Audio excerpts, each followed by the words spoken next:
Ṣé ti gbọ́ nípa egg pudding rí? Yes, wọ́n ní egg Pudding.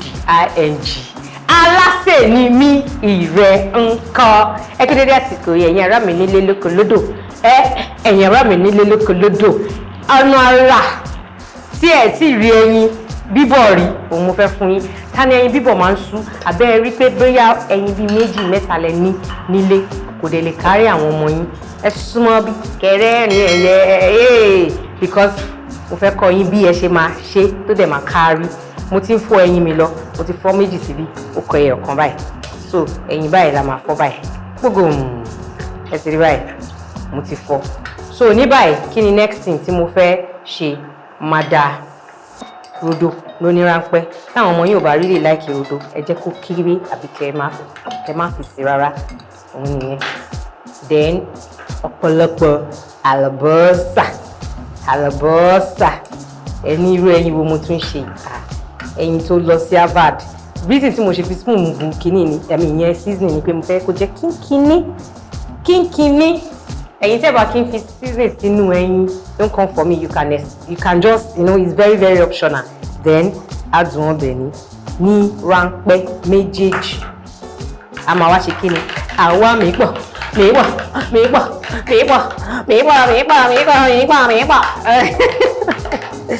Ẹnìkan sọ fún mi pé mo máa ń ṣeré jù. Ó dáa náà. Ṣé kò dáa ni? No matter condition, gbogbo wa ló bá tẹ̀yìn yẹn. So now, ẹ mix ẹ dáadáa, thoroughly.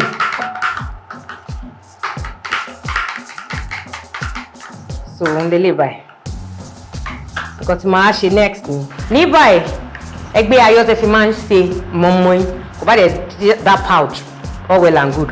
So èmi ti fi bẹ́ẹ̀ ṣe máa ń ṣe mọ́mọ́ yín, ẹ fòróró pa dáadáa, ẹ grease ẹ̀, ṣe ti inú ẹ̀ ó ń dán yẹ́rìyẹ́rì. So àwa ṣe kí ni? Àwa dà á sí báyìí. Oh, look at that! So màá wá mú báyìí. Màá wá kọ́ báyìí. Màá kọ́ bẹ́ẹ̀ ló ń jẹ́ bẹ́ẹ̀. Màá wá ṣí omi tí mo ti gbé kaná, omi yẹn ti rọra ń bọ̀ ẹ lọ. So process bí fẹ́ ṣe mọ́mọ́ òun náà ni. Ẹ wá rọra gbé ìdí rẹ̀ sí inú omi ń gbóná yín báyìí. Ẹ wá rọra ṣe kí ni? Ẹ cover ẹ fún ní like maybe 5 minutes. Ó ti tán. Just like pé ẹ fẹ́ boil ẹyin. Òun ni minute ẹ máa fi boil ẹyin náà ni kẹ́ fún. Mo ń bọ̀, mo ò tíì dé. Ẹ jẹ́ kí n clear up.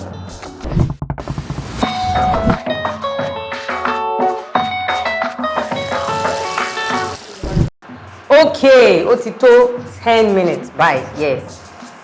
You máa ń like kó jiná dáadáa. Wow. So mo ti paná díẹ̀. Ẹ jẹ́ ká ṣe.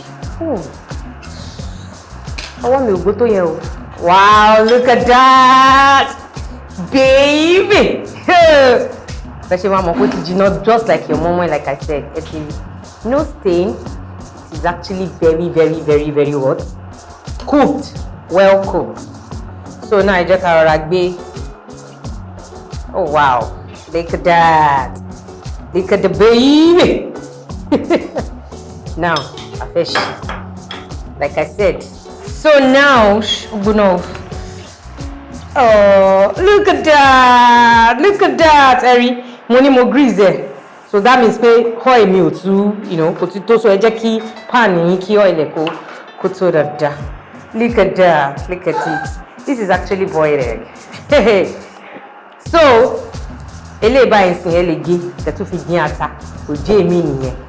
Màá tún kọ́ yín nìyẹn níjọ́ mi. Ẹ ti rí.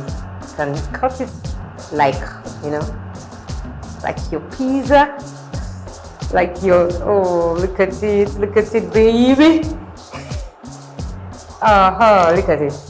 So, because I say achieve nìyẹn, I won't be able to eat it now because it's very very hot. But ẹ lè cut ẹ báyìí pé àwọn ọmọ yín ẹ má jà sí o, ṣe rí pé ẹyin mẹ́ta òun ló wú bẹ́ẹ̀ yẹn, ẹ lè tún rọra gé báyìí.